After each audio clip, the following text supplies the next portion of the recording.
good, everyone, and welcome back to the Big Swing No Ding podcast. And this is going to be Showtime footy for the first time, and this time I actually will post it. I've sat down to make a footy, an AFL video, if you would like. Twice. This is the third time. Both first times were 90 minutes long, and it was kind of just me rambling about nonsense. I watched it back. I was sort of like, nah.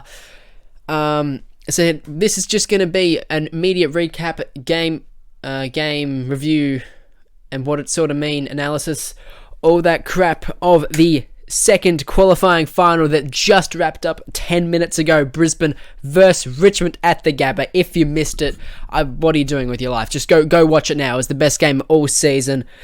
Brisbane defeated the Tigers 10-9-69 to 8-6-54. And so I'm just going to be talking off the top of my head and my immediate thoughts on the game.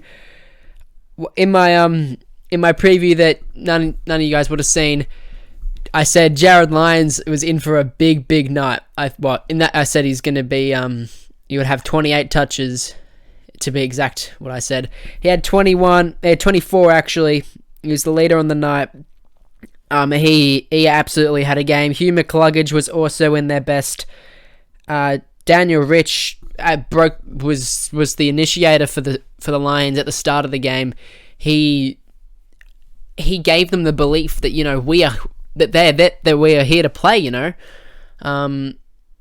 That's what he said to his teammates. And we're not going to be beaten. We're not going to go down without a fight.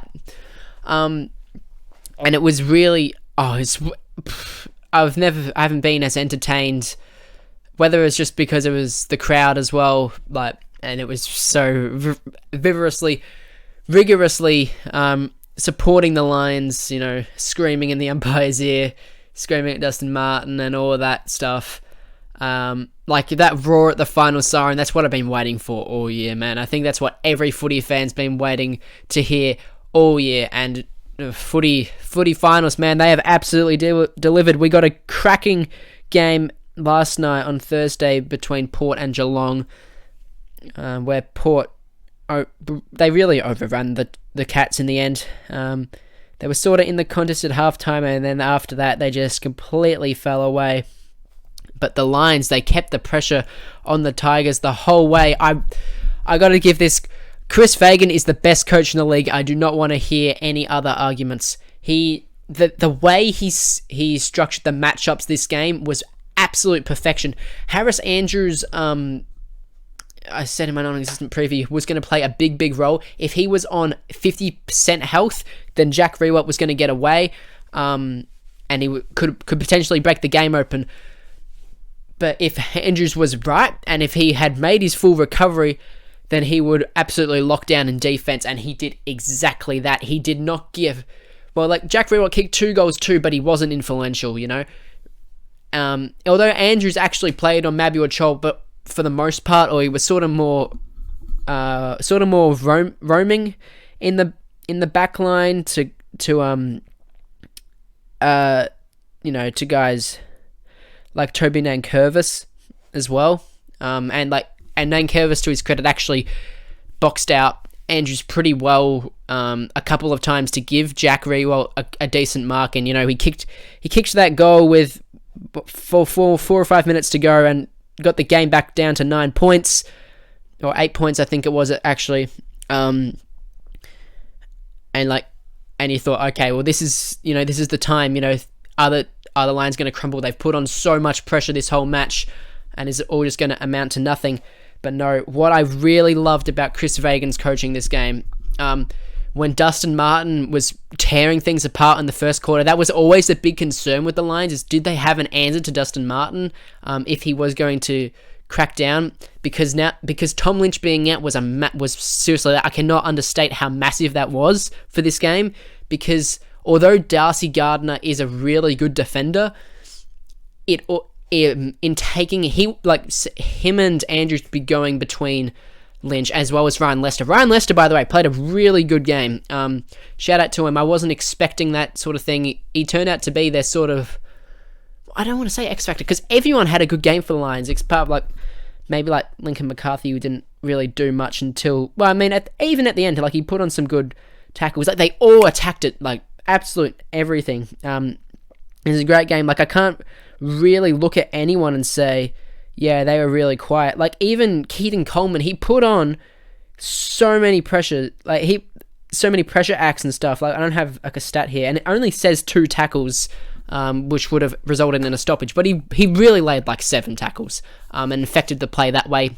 His intensity on the ball was really, really good, and I highly rate him. Even though on the stat sheet it'll say that he was probably their worst player. He wasn't. He was still a very solid player tonight.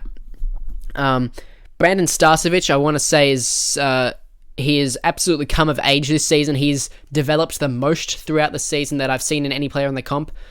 And in the first few rounds, it was sort of like, does he even play? He's probably about to get dropped. He's played every game this season, and to his credit, he is like... in the first few games, I think it was round 2, he was one of their best on. But then he was just sort of like loitering. He looked a bit out of place on a footy field, but he really clicked on to the guy. I think he took a lot of stuff from like a guy like Grant Birchall, or even like Dane Zorko. I feel like the way he runs and the way he sort of puts the pressure on, it's very Zorko-esque, and he makes decisions. He's a really good decision maker. They've got a lot of really good decision makers at Brisbane, and I think he might have learnt that a bit from Grant Birchall, who's like he's always going to be a valuable guy to have in your team, and he is always good for composure. But anyway, back at the start, what I was trying to say about Chris Fagan, he did an absolute masterstroke in the first, what we're going to say, 7 minutes. The Lions went into 3/4 time, right, and they had a 21-point lead to play with. Like, it doesn't matter if you win by 2 points or you win by 50 points. In a final, a win is a win. Chris Fagan goes, all right, we're going to start off, we're just going to play, like, keepings off, basically. We're still going to play our attacking game style, but we are going to make sure that we're going to lock up from back, but at the same time, we're going to rest Harris Andrews, we're going to rest Darcy Gardner, we're going to rest Brandon Starcevic, so that if the Tigers do attack, which they did in Jack Riewoldt and Daniel Rioli in the last few minutes, and Shea Bolton, bro. I so wanted that to go in. Like, I was going for the Lions tonight, but I really wanted Bolton's to be a goal, and we all thought it was a goal. And it was a bit of a shame that it just grazed the post. That was sort of the game there. You thought, yeah, they're probably not going to win it now.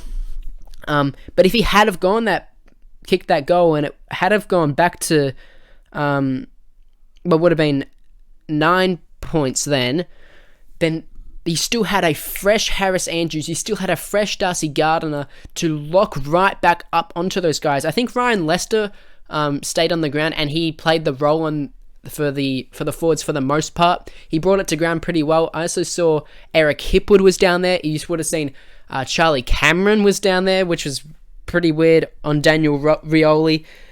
They just had to, they were just trying to keep the ball in play, just take time off the clock, and they did that really well. And then at the end, Harris Andrews comes down. He made 7 defensive plays at the end when he came back on the field, and there was no getting past him. There was no getting past him, Ryan Lester, tonight. And I just got to say, I think Harris Andrews was one of their best tonight. Jared Lyons was their best. Charlie Cameron was also in their best. Hugh McCluggage was in their best. Lockie Neal probably ended up in their best, even though he had 0 touches in the first quarter, and his first 2 kicks were absolute clangers. After that, his effect was pretty good. Was he his best? Probably not. I wanted to put Jared Berry in there, then he sort of shanked it. But he had a really good third quarter, as did Zorko. He had a big third quarter after not starting out too well. And then following that, Jared Lyons, I said, Oscar McInerney. Whew, what a game from the Big O. He has really flown under the radar this season, because he's sort of seen as a meme sort of player, even as most people think that he is the backup ruckman to Stephen Martin, who was widely regarded as one of, if not the best ruckman in the league for the last 5 years. But no, he's been firmly the number 1 ruck this season, and even though he didn't start in the ruck tonight, he still had 21 hitouts. Stephen Martin also had 19 hitouts. Like, that's a really good ruck combo. Honestly, it's just I would say it's on par with Rowan Marshall and Paddy Ryder. Like, because, like, they're probably not as versatile as those guys, but the Big O, his craft has really improved. Like, we saw him sort of make a few ruckman-like decisions tonight, as did Stephen Martin, to be fair. But I think, like, down forward, especially, he's a real threat now. Going down back, he's a real, like, stopper. And he really helped put the clamps on in those, like, when they were taking time off the clock at the start of that last quarter. So, what was I saying? Yeah, Mabior Chol was a bit unfortunate. He got the Harris Andrews lock-up sort of thing. And, like, he looked really dangerous, Chol, but then Harris Andrews would just come in from nowhere. He was a man on a mission tonight, was Harris Andrews, which was really good to see. I think this game further cemented him as the best defender in the competition. We'll see what Jeremy McGovern has to say about that if he does play tomorrow night. If McGovern is at, like, I think they said it, McGovern said last week he thinks he'll be about 70%. If Jeremy McGovern is at 70%, you play that man. The dude played the 2018 grand final with broken ribs and was still one of the best for the game. Darcy Gardner, by the way, so he started at full back. I thought Harris Andrews would mainly go to Jack Riewoldt for the night, given that Tom Lynch wasn't there, but it's actually Ryan Lester that played back. He did a really good job on Riewoldt for the most part, and it was just generally when they were sort of in rotation and they got caught up a couple of times and Riewoldt got the ball. But Darcy Gardner, after Dustin Martin was having such a frivolous effect during the first quarter, Chris Fagan chucked Darcy Gardner onto Martin. If I could clap here, like, seriously, that was a great decision. I don't care what anyone says. After the point where Gardner was put onto Martin, his effect was nullified. Like, what did he have? 8 touches in the first quarter? But then going after that, he went at like 20% efficiency following that. What did he end up with for the night? Like, for the night, Dustin Martin had 18 touches, 15 of which were kicks, like, as Dusty does, but only went at 44% efficiency. That's only 8 effective disposals, and I think, what do we want to say, 6 of those came in the first quarter? Like, man, like, obviously he played a bigger game than that. He was around the ball, he was attacking it like Dusty does, but I think his effect was really, it was really nullified by Darcy Gardner, and a really big props go to him. I would probably put Gardner in their best players as well. You could put in a number of Brisbane players in their defense at the moment. In their best players at the moment. And, like, for that reason, I would probably say, like, bro, it's like Zach Bailey, I was going to say, is the most underrated player in Queensland at the moment. But, like, I want to say Big O. Darcy Gardner is right up there with most underrated in the comp. He just does his job night in, night out. He is a great second choice defender. If Tom Lynch was there, probably a different story. I think, or do I want to say Richmond would have won this game? I reckon they would have. I reckon Richmond would have won this game if Tom Lynch had played, because if Tom Lynch plays right, not only do Richmond get a couple extra goals in the first quarter, you would say, and, like, so that sort of gets the lead out to two goals. Like, we'll be generous here to Brisbane and say only 2-goal lead to Richmond at quarter time. Like, that's really reminiscent of the last few times they've played them. And then, so Fags says, all right, well, I'll put Darcy Gardner onto Dustin Martin. Like, sure, you can do that, but then Tom Lynch is all on his own. Well, I mean, he's not on his own because he's still got Ryan Lester, but I don't know. It's sort of like that. It's easier to get caught out with only those 2 guys, and Gardner's only following Martin around, and then, well, you don't even need to put up Martin forward at that point. Like, you can just keep him running through the midfield, and then I guess, like, what do? Put Daniel Rich onto him? I guess he could. Rich, yeah, we said blew the game open at the start of the game. Yeah, it's really interesting though. If these 2 teams match up again in the grand final, at full strength, I think the Tigers will still win. Unless, like, the one thing that the Lions didn't have when they played the Tigers in the last 3 times, we'll say, is Ryan Lester, or at least a functioning Ryan Lester. And, like, seriously, I don't think anyone has said this at the point of his career. Ryan Lester could be the difference between if Brisbane, like, if these two teams do match up again in the grand final. Ryan Lester could be the difference between Brisbane winning the flag and Richmond winning the flag. That is, I cannot underestimate the Tom Lynch effect enough. If it does, Richmond still have to get past. Like, I think they'll get past either the Dogs or the Saints. I think he'll probably play the Dogs next week. Although, whatever. They should beat either of those two teams pretty comfortably. But then they have to go down to Adelaide and play Port. Like, that's a pretty big game. And we saw what the home ground advantage did for Port Adelaide last night against Geelong. Like, that is going to be an absolute cracking game to watch. Brisbane at this point, they're going to have to play either Geelong. It's probably going to be West Coast playing Geelong in the semi-final. I think they can beat Geelong. I think they can beat West Coast at the Gabba. I think they've definitely had their measure in the last few games. Of course, like, October and finals footy is a completely different story. But I think they would have West Coast measure. Like, as far as Geelong goes, I think, like, the big bodies of Geelong sort of work. Like, the way Geelong play sort of counters Brisbane a lot. I think Brisbane will be much closer than we saw originally during, when they played at the start of this season. I think Brisbane will be a lot closer. I would still probably take Brisbane, but I think they would definitely rather be playing West Coast, or heaven forbid, Collingwood, than, say, Geelong. I think West Coast is probably the ideal team for Brisbane to play at this moment. Collingwood, if they get their run going, they're seriously dangerous to the Lions. They combat their style of play pretty well as well. From here,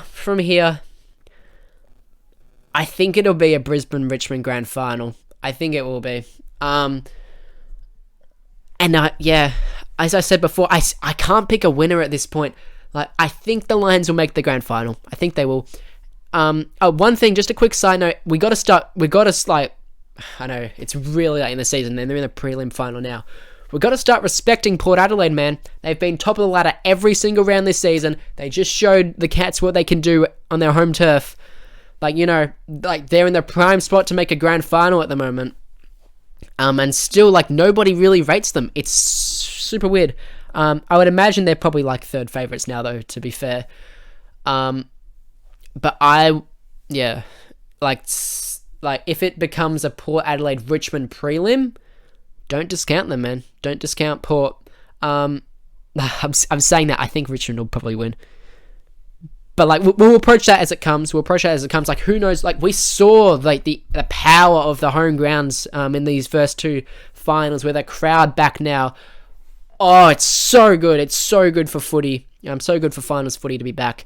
But if it's a Brisbane-Richmond grand final, Ryan Lester will be the most important piece for the Lions if they want to stop Richmond from winning their third flag in 4 years.